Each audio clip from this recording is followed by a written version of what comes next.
that could lead us to, what we could talk about next year is that, what a Donald Trump presidency would look like in 2024. And I'm going to play a couple clips here. One, Donald Trump's going to tell us basically in a way himself, or this is really one of those projection clips where he's projecting. And then we're going to let Steve Bannon let everybody know exactly where we're heading, and some other people who object to what could possibly happen in the future. But this is one of these deranged rant videos that Donald Trump likes to put out. He claims that Joe Biden is, let's just listen and we'll talk about it. Cases trying to put their leading political rival, me, in prison. Let's put him in prison. He's leading by a lot. There's no way we can beat him. Let's put him in prison. They're running police state operations to infiltrate the Catholic Church as if it were a communist country.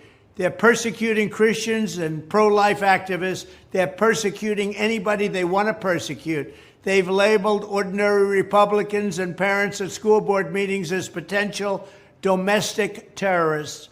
They're resettling millions of migrants into our communities, destroying our country like it's never been destroyed before.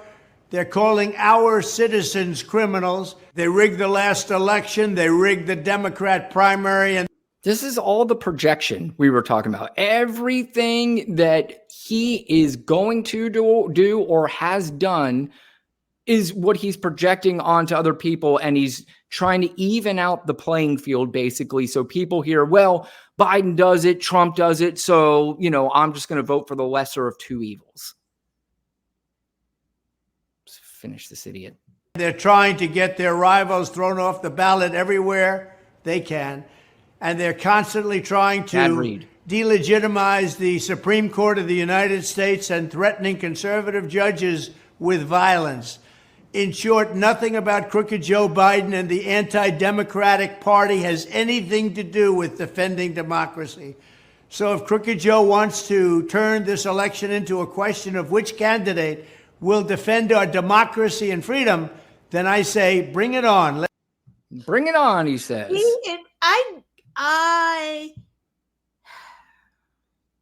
I would be okay if I never saw another Donald Trump video again in my life. Like, that is disgusting. It's torturous. He's hard to look at. He's just disgusting. His mouth is gross. It's like his mouth is one of those things like on a blank paper, and you just see the mouth moving. Yeah. So weird, disgusting. Yeah, you see on late night talk shows or something. Yeah. What politician does a whole whatever he's doing speech and talks about Crooked Joe and the Democrat part? Like, it's so childish. The politician who does it is the one that has 91 felony counts against him, and he's scrambling because he knows there is a good possibility of him going to jail. Right. Oh, yeah. Right. And there's a problem. It's a problem. Yeah. And I love that. What's her name? Chutkin? Yeah, Judge Chutkin. Out the jury question information. That stuff went out already. So good, because she's trying to get ahead of the game so that her trial starts on time. Correct. That is correct. And that's where we need, at least one or two of these trials to start on time. There's no question. And, actually, Will, I want to get back to Steve Bannon, but since we're talking about that, this is Chris Christie was talking about the January 6th trial, and this was his opinion on that. Let's take a listen to Chris Christie. That's a possibility. How about this? He's going to go on trial the day before Super Tuesday. I believe he's going to be convicted in that January 6th trial in Washington, D.C., predominantly because Mark Meadows, as you know, has signed an agreement. Former chief of staff. His former chief of staff, one of the founders of the Freedom Caucus, is going to testify against him. He's going to be convicted. Imagine this. If he's our nominee, he won't be able to vote for himself. But he can be president. Yes. Look. And this is when I talk to other politicos that they're not steeped in the battle like you are, but they say, look, if he hasn't been dinged by all of these, indictments, a conviction isn't going to make a difference. I think it might. I think a conviction is different for two reasons. One, because it won't be a liberal prosecutor talking about him anymore. It'll be his former chief of staff saying Mark Meadows, committed crimes, because you wouldn't need immunity if you hadn't committed crimes, and that Donald Trump committed crimes on his watch. That's very different for conservative voters to hear that from Mark Meadows than to hear it from Jack Smith. Secondly, this is a jury of your peers convicting you, not, again, the two-tiered system of justice that a lot of people are concerned about. I think it will be very different. The question is going to be, is there going to be somebody who's willing to stand up to him until that moment so that it's not decided? And that's why I said recently, I'm in this through the convention. And I'm in it through the convention. His supporters. Yeah, so we can talk about Chris Christie and his hypocrisy all we want to, but this is just on the subject of Donald Trump. Is he going to jail? And Chris Christie, I will admit, is somebody in the know. He's an attorney. He knows how these things work. And he knows who Mark Meadows is better than any of us do. And Mark Meadows is a key piece of this whole trial now. And the fact that Mark Meadows is testifying against Donald Trump is probably the reason why we're seeing these crazy videos from Donald, knowing that there's a really good possibility he's going to jail. Yeah, I mean, I agree with that for sure. I don't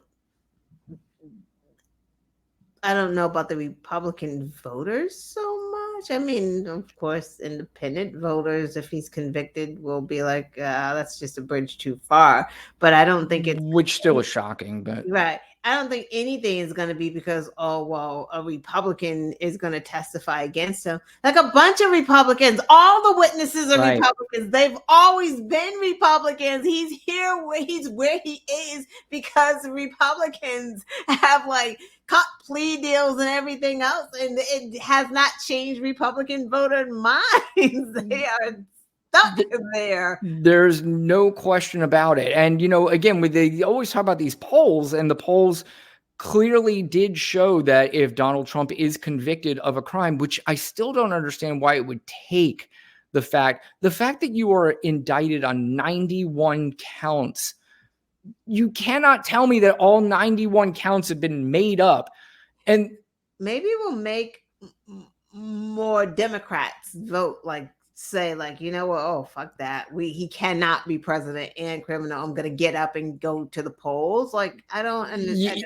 That's the whole idea. And the idea is, it is clear, this is 100% clear. It's been clear in every single election since I've basically been alive, or at least since I've been able to vote, is that when Democrats show up in numbers, it's over for Republicans. They cannot win because this is more of a Democratic country than it is a Republican country. Oh, and that doesn't mean it's but what it means is that more people side on the freedoms, really, and they side more on just issues that are not that big of a deal to them. It's not their number one issue. The number 1, 2, 3, 4, 5, 6, 7, 8, 9, 10 issues on the Donald Trump side, and just like you said, they're not even Republicans, so I'm not even call it Republicans, but on that MAGA side is whether or not transgenders have rights, whether or not Muslims have rights, and whether or not blacks have rights. All this kinds of stuff is their top agenda. And well, first of all, in front of all that, make billionaires trillionaires. That's number one more than anything. That's what they care about more than anything. And then everything else behind that. None of it, like you've brought up numerous times, is the kitchen issues. Yeah. Kitchen table issues. They don't care about any of that. They've talked about taking away Social Security. They've talked about Donald Trump still talking about taking away Obamacare, which is not popular at all. Right. Don't understand it. Right. Republicans got a new plan. So Donald Trump will take care of my back. Remember, you played the video. She's got sciatica and whatever else herniated disc, Yeah. discs. She's like, Donald Trump's gonna fix it. That's why I'm here at the rally. This is another video, by the way. I want to play this. I'm kind of all over the place, but is this the one? 1, 2, 3, 4. This is it. This is Donald Trump. This is a little history of his healthcare plan done by the Midas Touch Network. They did a pretty good job of putting together this little clip of Donald Trump talking about healthcare. When we win on November 8th, we will be able to immediately repeal and replace November 1st, Obamacare. 2016. My first day in office, I'm going to ask Congress to put a bill on my desk. I hope we're going to surprise you with a really good plan. You can end up with great health care for a fraction of the price, and that's going to take place immediately after we go in, okay? Immediately. On my first day, you're going to be very proud of what we put forth having to do with health care. I know that we're all going to make a deal on health care. That's such an easy one. Form a really great plan. You've been in office 3.5 years. You don't have a plan. Well, we haven't had... excuse me. You heard me yesterday. We're signing a health care plan within 2 weeks. A full and complete health care plan.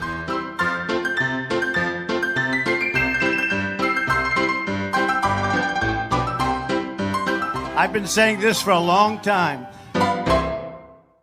Sure has.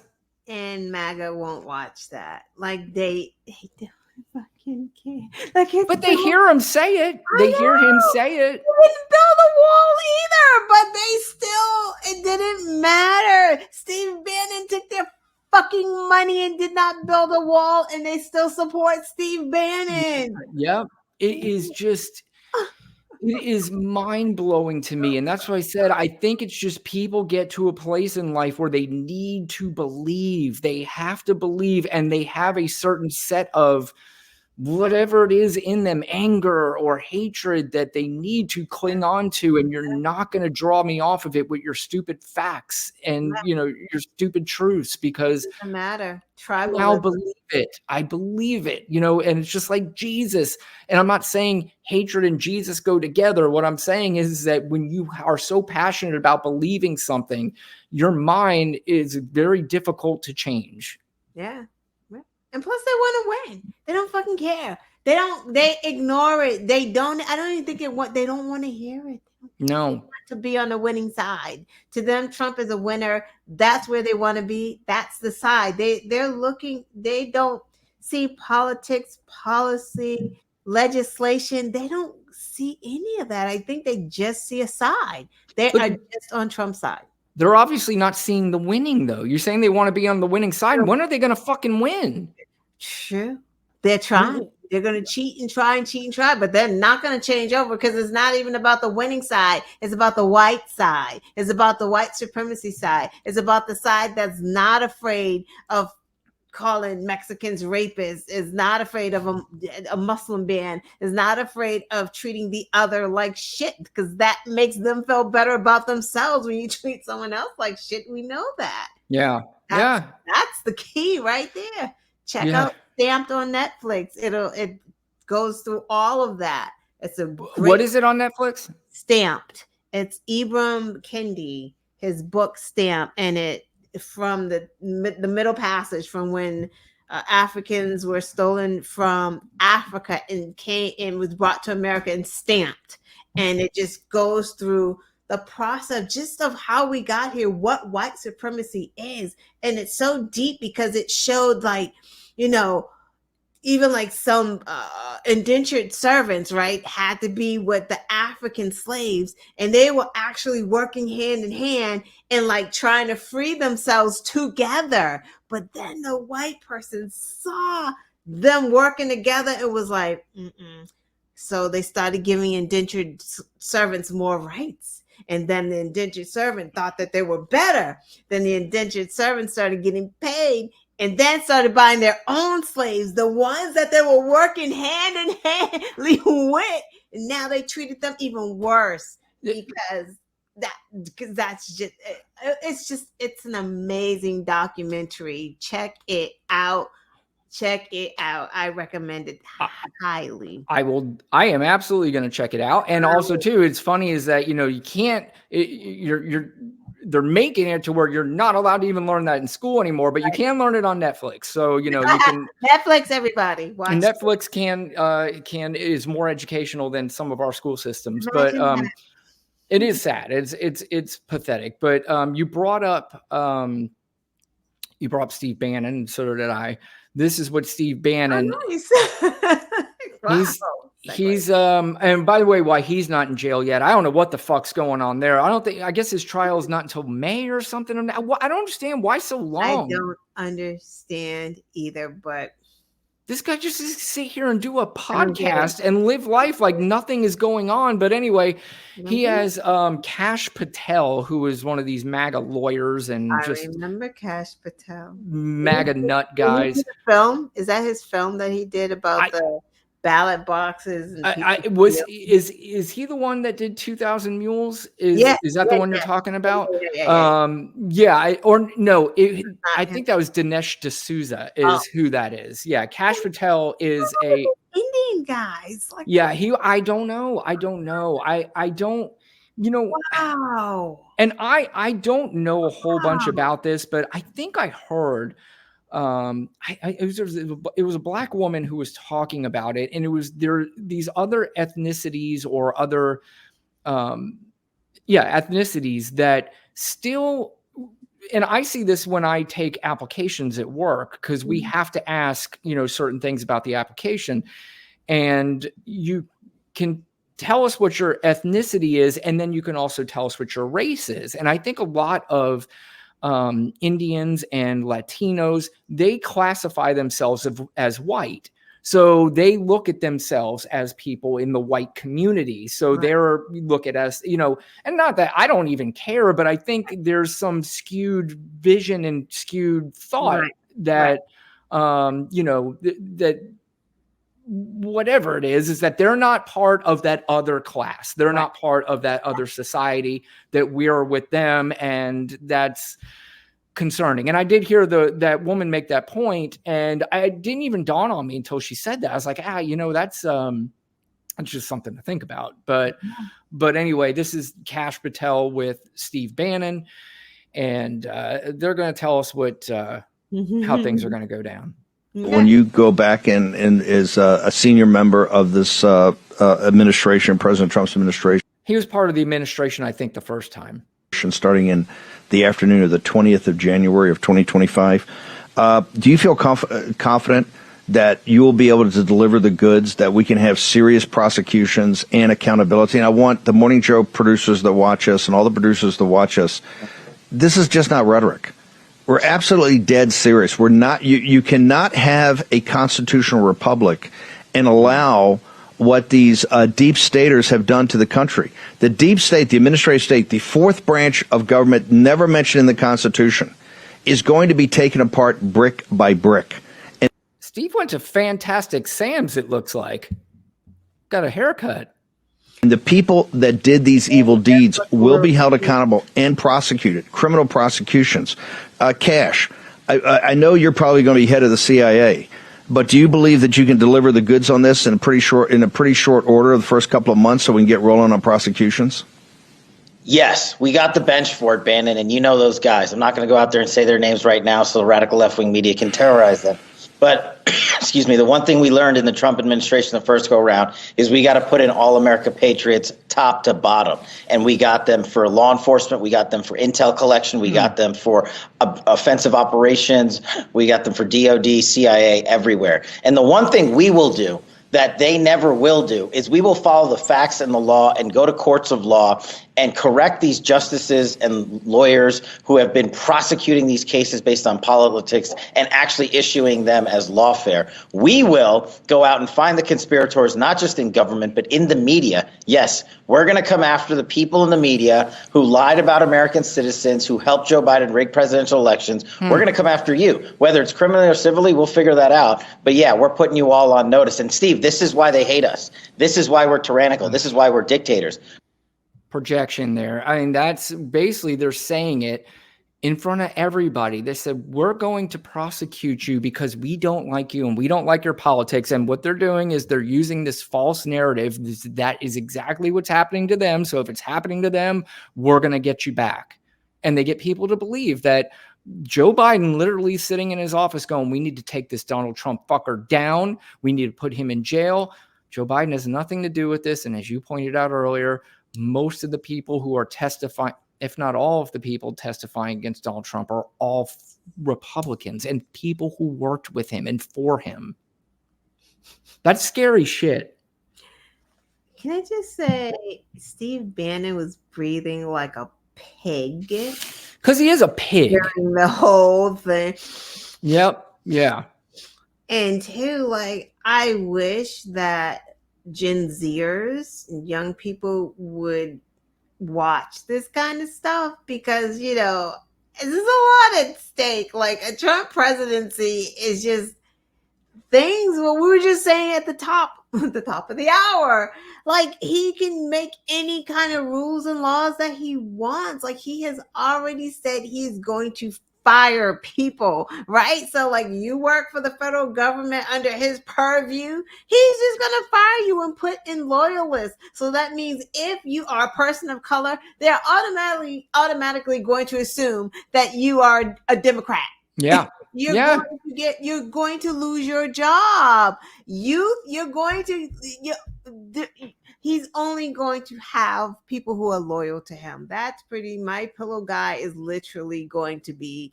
He's going to be the Secretary of State. Yeah. It's just doing the daily briefs, like. And this is what they're all doing, right? They're all auditioning. Like, not one of these people are serious other than Nikki Haley at this point. We're trying to be president. They all, Chris Christie, he just, I don't know. He knows he doesn't have a chance. And, you know, again, we talked about it. We can roll our eyes at the hypocrisy of Chris Christie all we want to. But the fact that somebody like him, and by the way, this next clip, Liz Cheney, who is out on a book tour recently, and she's on the MSNBCs now. She's on CBS. She's going around promoting her book, but she's also warning everybody about Donald Trump and what his presidency would look like. Here she is on one of these shows giving her opinion on Donald Trump. Trump may mean the last election that you ever get to vote in. And again, I don't say that lightly, and it I think is heartbreaking that that's where we are. But people have to recognize that a vote for Donald Trump is a vote against the Constitution. And, you know, this is the daughter of Dick Cheney, who is maybe one of the worst people that was ever in politics. Did you see his ad? Did you see his ad? I did. Yes, I did. Yeah, the warning there. So, you know, that's the kind of thing that these things, like you said, need to make it more on this TikTok, because apparently TikTok is now dictating what's going on in politics now, and all these people on TikTok and describing what's happening. But, you know, again, Liz Cheney, not my favorite person in the world. But, you know, she is out there and she said she will do. One thing that bothers me, though, I just hate when politicians do this. She was asked by, I think it was Samantha Guthrie on CBS. She's like, so you definitely don't want Donald Trump to be president. She goes, I will do anything. She goes, so if it means Donald Trump and Joe Biden are the two nominees, would you vote for Joe Biden? Well, what we're hoping for is another Republican would be. She's like, I understand that. I understand you're hoping for another Republican. My question to you is, if it's Donald Trump and Joe Biden, would you vote for Joe Biden? And she still can't bring herself to say it, which drives me nuts. What does that mean? She's not going to vote, or she's going to write in somebody who she thinks like her father or someone? No, but she just said, she goes, I will. She kind of did that. I will do everything I can, basically saying, yes, I will, without actually saying it. I think. Want to say it. But, you know, that's the thing is that I guess if she considers running for president, she doesn't want to say it. Maybe. I mean, there's a rumor that she's considering a third party because it would take votes away from Donald Trump. So maybe that's what she meant by I would do anything. You know, maybe hopefully it is, because if that is the case, I think it's a noble thing to do, to try to take anything you can away from Donald Trump. But, you know, it's also too, and maybe that's it. But, you know, the fact that you just can't say, yes, I would vote for Joe Biden if it's just them two on there, 100%. Hell, you even get some people on our side that are still hesitant to say about Joe Biden. I get people asking me like they think they're getting me on something. They're like, you know, like they'll tap their buddy and watch. So you're telling me you would actually vote for Joe Biden? I'd be like, are you fucking crazy? Of course I would. And they're like, huh, what? They're like, because they're so programmed into thinking that Joe Biden's this fool who doesn't know where he's at, and he doesn't, that he's doing this awful job, and that inflation's through the roof because of him, and gas prices are and they think that that's reality. And how, when they're going to the fucking store, because I can't literally go and be like complaining like I was complaining last year, because when I go and look at the snacks, I'm like, oh shit, new bars are on sale now. Like Nature Valley bars are not damn near $5 for a small box. Like, the prices are going down. And if they're not, it's the fucking price gouging companies. That's exactly what it is. And I swear to God, that is the one message I wish they would get out there more. And I've heard Biden say it. He was tweeting about it the other day about the corporations and that they need to lower their prices. COVID's over. And even though COVID really, there was no justification for you to raise your prices during COVID. What the fuck were they doing? I mean, that was just, but then when they raised their prices, got used to people paying for it. And they're like, hey, people are kind of used to it now. And they're also blaming the president. They're not blaming us. So what the fuck do we care? That's it. And the only reason people were able to do that was because they were getting that child tax credit. Yes. Yeah. That extra money. So we could deal with that. And I think the companies kind of knew that, and they worked that into their, their strategy as far as that's exactly what it is. And you talk about where they say out loud, just like the Steve Bannon thing.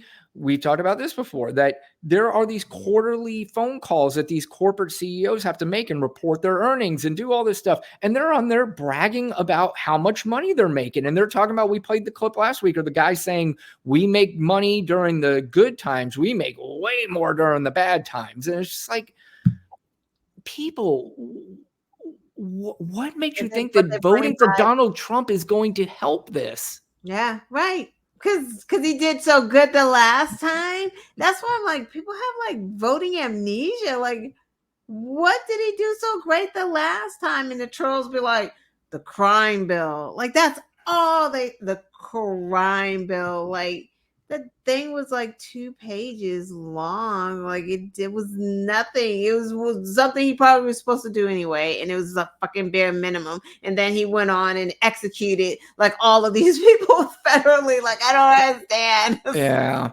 Well, the thing I hear most out of anything during the ones that they want to talk about the Trump administration, they were like, I got to tell you, man, the economy was rolling when he was president. I'm just like, I got to tell you, man, you don't know what you're talking about. The economy was doing fine during the Trump administration. There's absolutely no question about it. There's nothing that we can point out during that where we go, wow, he took over as president and everything went backwards, because that'd be disingenuous the way they're doing it now with Biden. It doesn't go backwards that fast anyway. He got a rolling economy, so it's going to keep rolling for a while. Like, it's going to take you a minute to fuck it up, which he did when he handed it off. That's exactly what happened. And what happened is that he lost at the very end. So whoever took over as president was going to get blamed for his horrific handling of COVID. And people don't understand that. I swear to God, I can't go through life anymore listening to one more person say to me that gas prices were low and so was the mortgage rates when he was president. Dude, you're so stupid. Picture of like gas at $1.80. Like, yeah, dumb fuck, it was $1.80. Nobody was driving. There were more wild animals in the middle of the road during that time, because nobody was driving and all the gas emissions and everything was down and all the smog was gone away, and the animals came out of the forest and were like, look at this shit. This is awesome. Exactly. I'm like, the fucking show $1.80 gas. Of course it was. They want people to get in their fucking cars. God, and there's just no getting through to anybody on that. It's just, they're really dumb. It's just really, really, I don't know, man. It's